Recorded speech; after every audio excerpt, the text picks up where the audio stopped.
नमस्कार दोस्तों, अभी अभी बहुत बड़ी खबर निकलकर सामने आई है। भारतीय जनता पार्टी के विधायक के बाद अब भाजपा सांसद ने उत्तर प्रदेश सरकार के खिलाफ मोर्चा खोलते हुए अपने पार्टी के खिलाफ आवाज उठाई है। बताएंगे इस खबर के बारे में भी विस्तार से। वहीं दूसरी तरफ आपको बता दें, भारतीय जनता पार्टी को 2 राज्यों में बड़ा झटका लगा है। पार्टी के अंदर ही फूट पड़ती हुई दिख रही है। भारतीय जनता पार्टी के अपने नेताओं ने ही तख्ता पलट की तैयारी की है। जानेंगे इस खबर के बारे में विस्तार से। वहीं दूसरी तरफ आपको बता दें, राजस्थान के सियासत में अब एक नया मोड़ सामने आ गया है। वहीं राजस्थान मामले और सचिन पायलट को लेकर हाई कोर्ट से बड़ी खबर निकलकर सामने आई है।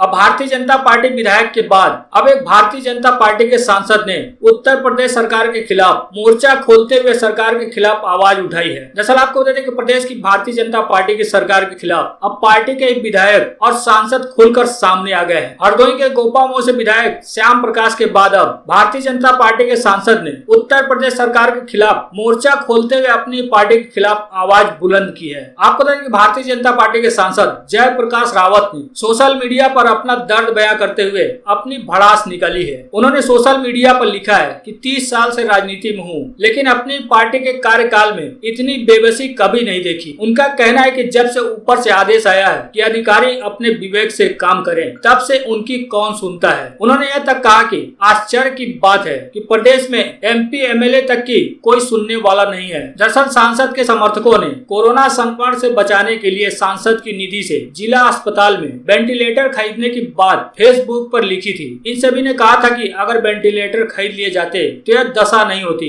जिस पर सबसे पहले विधायक श्याम प्रकाश ने कमीशन बाजी का आरोप लगाया और लिखा कि प्रदेश में अब हमारी ही कोई नहीं सुनता है। इसके बाद फिर सांसद जयप्रकाश रावत ने भी अपनी भड़ास सोशल मीडिया पर निकाली। हालांकि इनके पोस्ट के बीच में ही भाजपा संगठन के लोगों ने विरोध भी किया। जिला उपाध्यक्ष राजेश अग्निहोत्री ने फेसबुक पर लिखा कि मान्यवर जानकारी कर ले, कोविड हॉस्पिटल में 12 वेंटिलेटर सक्रिय है। हरदोई में सोशल मीडिया पर अक्सर विधायक श्याम प्रकाश की पोस्ट लिखने के बाद अब सांसद ने भी अपने मन की बात रखी है। सांसद जयप्रकाश रावत ने फेसबुक पर अपने सभी कमेंट की पुष्टि करते हुए अधिकारियों और राज्य सरकार पर गुस्सा जाहिर किया है। उनका कहना है कि 25 लाख रुपए की निधि में वेंटिलेटर की बात भी लिखी थी। जब उन्हें बताया गया कि 12 वेंटिलेटर कोविड L2 हॉस्पिटल में लगे हैं, तो उनका कहना है कि मुझे किसी ने नहीं बताया कि धनराशि से कितनी क्या खरीदी हुई है। तो अब भारतीय जनता पार्टी के अपने नेताओं ने ही, यानी सांसद और विधायकों ने ही अपनी पार्टी के खिलाफ आवाज उठाने लगे हैं। उनका सीधा सीधा कहना है कि अब प्रदेश में सांसद विधायक की तक कोई सुनने वाला नहीं है। बढ़ते हैं अगली बड़ी खबर की तरफ। दरअसल आपको बता दें, जहां एक तरफ राजस्थान में सियासी सरगर्मियां तेज हो चुकी हैं, जहां एक तरफ राजस्थान में कांग्रेस सरकार को लेकर जो सियासत चल रही है वो रुकने का नाम नहीं ले रही है। लगातार राजस्थान के मुख्यमंत्री अशोक गहलोत राजस्थान के राज्यपाल से मांग कर रहे हैं कि विधानसभा सत्र चलने की इजाजत दी जाए, लेकिन लगातार राजस्थान के राज्यपाल कांग्रेस की इस मांग को ठुकरा दे रहे हैं। लेकिन इसी बीच बड़ी खबर निकलकर सामने आई है। 2 राज्यों में भारतीय जनता पार्टी सरकार के खिलाफ बगावती सुर देखे गए हैं। खुद भारतीय जनता पार्टी के नेता ही अपनी सरकार का तख्ता पलट करने में जुटे हुए हैं। दरअसल आपको बता दें कि उत्तर पूर्व के 2 राज्यों में भारतीय जनता पार्टी में बगावत के सुर सुनाई दे रहे हैं। ये दोनों राज्य मणिपुर और नागालैंड है। मणिपुर में CM N बीरेन सिंह के खिलाफ बगावत शुरू हो गई है। ये बगावत कोई और नहीं, अपने पार्टी के नेताओं ने की है। जहां अभी तक मध्य प्रदेश और राजस्थान में जैसे कांग्रेस में बगावत देखी गई थी, जैसे राजस्थान में बगावत देखी गई है, इसी प्रकार से भारतीय जनता पार्टी नेतृत्व वाली मणिपुर सरकार के खिलाफ भी बगावत शुरू हो गई है। दरअसल आपको बता दें कि मणिपुर के मुख्यमंत्री M बीरेन सिंह ने जहां मार्च 2018 में CM पद की शपथ ली थी, वहीं नागालैंड में अलोंग को जून 2018 में भाजपा का अध्यक्ष बनाया गया था। अब नागालैंड में पार्टी के नेता प्रदेश इकाई अध्यक्ष अलोंग को भी पद से हटाना चाहते हैं, जिसको लेकर सरकार के खिलाफ बगावती सुर तेज हो गए हैं। आपको बता दें कि मणिपुर में यह स्थिति विस्फोटक तब हुई जब जुलाई में सरकार को समर्थन दे रहे 9 विधायकों ने राज्यसभा चुनाव से पहले अपना समर्थन वापस ले लिया था और इनमें से कई विधायक नेता कांग्रेस पार्टी में शामिल हो गए थे, जिसके बाद से ही मणिपुर सरकार के खिलाफ बगावत तेज हो गई है। अब अपने ही पार्टी के नेताओं ने अपनी सरकार के तख्ता पलट की तैयारी कर ली है। हालांकि 9 विधायकों द्वारा समर्थन वापस लेने होने के बाद भी बीरेन्द्र सिंह राज्यसभा सीट को बचाने में सफल रहे। इसके साथ ही एक ड्रग्स तस्करी मामले में भी विपक्षी पार्टियों द्वारा सीएम का इस्तीफा मांगा जा रहा है। वहीं दूसरी तरफ नागालैंड में भी भारतीय जनता पार्टी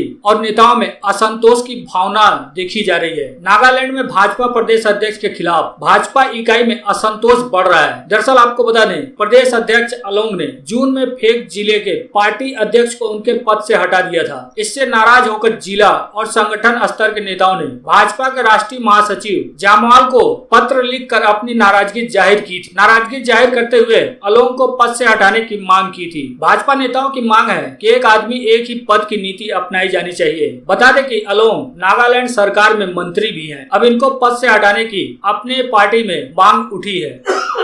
हालांकि मणिपुर के हालात को देखते हुए पार्टी आला कमान ने 2 वरिष्ठ नेताओं को इन नेताओं से बातचीत के लिए मणिपुर भेजा था, लेकिन 23 जुलाई से शुरू हुए उनके 3 दिवसीय दौरे के दौरान भी वहां के हालात सामान्य नहीं हो सके हैं। इससे पहले भी 14 जुलाई को मणिपुर सरकार के 4 मंत्री भी दिल्ली आए थे, जहां उन्होंने पार्टी के वरिष्ठ नेताओं के साथ बातचीत भी की थी। एक मीडिया रिपोर्ट के मुताबिक मणिपुर में सीएम के खिलाफ साल 2019 से ही पार्टी नेताओं में असंतोष पनप रहा है। हालांकि अब तक मणिपुर के मुख्यमंत्री अपनी कुर्सी बचाने में सफल रहे हैं, लेकिन अब यह मामला और भी गर्माता हुआ दिख रहा है। अब अपनी पार्टी के नेताओं ने अपने सीएम के तख्ता पलट की तैयारी में जुट गए हैं। वहीं दूसरी तरफ कांग्रेस पार्टी भी मणिपुर सरकार के खिलाफ अब विश्वास प्रस्ताव लाने की तैयारी में जुट गई है। आपको बता दें कि मणिपुर में कांग्रेस ने भारतीय जनता पार्टी नेतृत्व वाली गठबंधन सरकार, जिसके मुख्यमंत्री एन बीरेन्द्र सिंह है, अब इस सरकार के खिलाफ कांग्रेस अविश्वास प्रस्ताव लाने के लिए मंगलवार को एक नोटिस जारी किया है। कांग्रेस विधायक के मेघचंद्र ने विधानसभा सचिवालय में यह नोटिस भेजा है। मणिपुर कांग्रेस के प्रवक्ता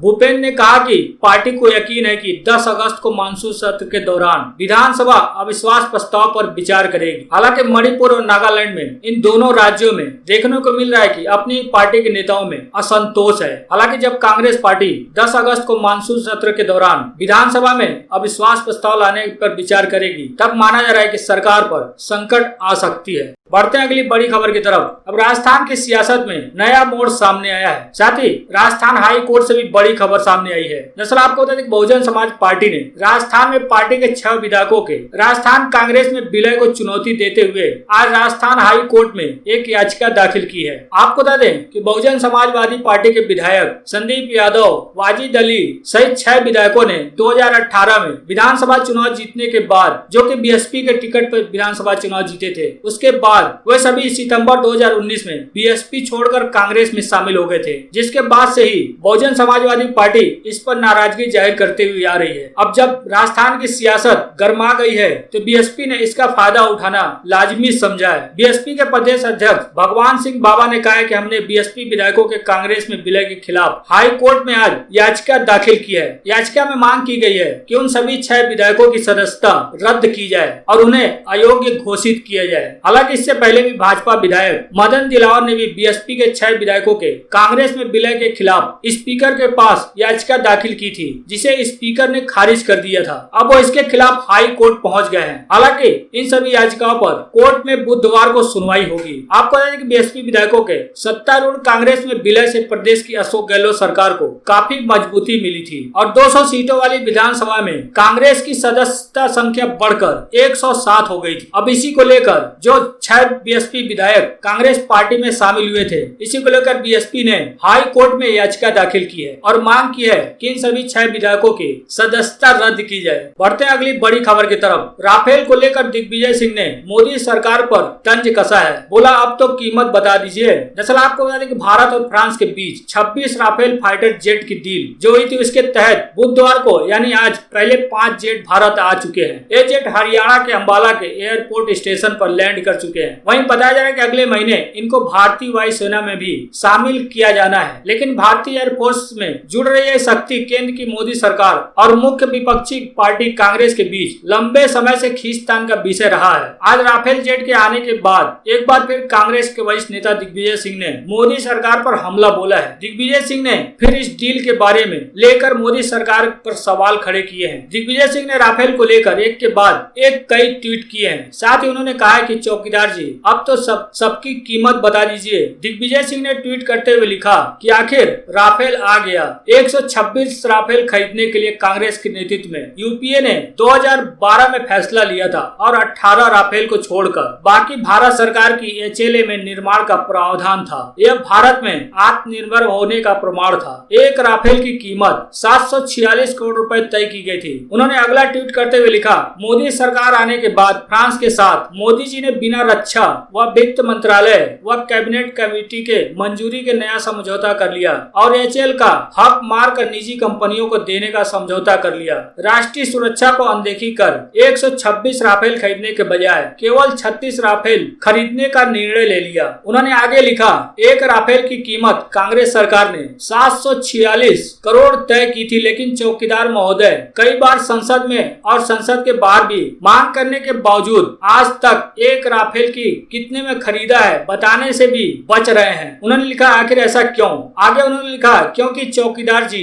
की चोरी उजागर हो गई है। चौकीदार जी अब तो उसकी कीमत बता दें। बढ़ते हैं अगली बड़ी खबर की तरफ। राजस्थान में उठापटक के बीच मुख्यमंत्री गहलोत ने कैबिनेट बैठक बुलाई। बोला, सरकार 31 जुलाई को बुला रही है विधानसभा सत्र, रोक नहीं सकते राज्यपाल। आपको देखें, राजस्थान में सियासी घमासान जारी है। इसी बीच मुख्यमंत्री अशोक गहलोत ने फिर कैबिनेट बैठक बुलाई है। इस बैठक में राज्यपाल के फैसले पर चर्चा होगी। इससे पहले सीएम अशोक गहलोत ने निवास पर कैबिनेट बैठक की थी, जिसमें विधानसभा का विशेष सत्र बुलाने को लेकर राज्यपाल की आपत्तियों पर चर्चा की गई थी। दरअसल आपको देखें, सरकार राजस्थान के सियासी संग्राम में अब निर्णायक जंग चाहती है। इसके लिए 31 जुलाई को विधानसभा सत्र बुला रही है। विधानसभा सत्र बुलाने का संशोधित प्रस्ताव फिर से राज्यपाल कलराज मिश्र के पास भेजा जा चुका है। सरकार का कहना है कि ये उनका कानूनी अधिकार है। राज्यपाल ने जो सवाल उठाए उनका उचित जवाब दिया जा चुका है। अब उनकी सलाह सरकार के लिए अनिवार्य नहीं है। सरकार में परिवहन मंत्री प्रताप सिंह ने कहा कि हम 31 जुलाई से सत्र चाहते हैं। जो पहले प्रस्ताव में था वो हमारा अधिकार है, कानूनी अधिकार है, उसी को हम वापस भेज रहे हैं। उन्होंने कहा, अगर आप यही तानाशाही पर आ जाएं, आप अगर यह कर ले कि हम जो संविधान में तय है उसे मानेंगे ही नहीं, तो ऐसे देश कैसे चलेगा। हालांकि प्रस्ताव और राजभवन के सूत्रों के मुताबिक प्रस्तावित फाइल राजभवन पहुंच गई है। इससे पहले आधिकारिक सूत्रों का कहना है कि मंत्रिमंडल से मंजूरी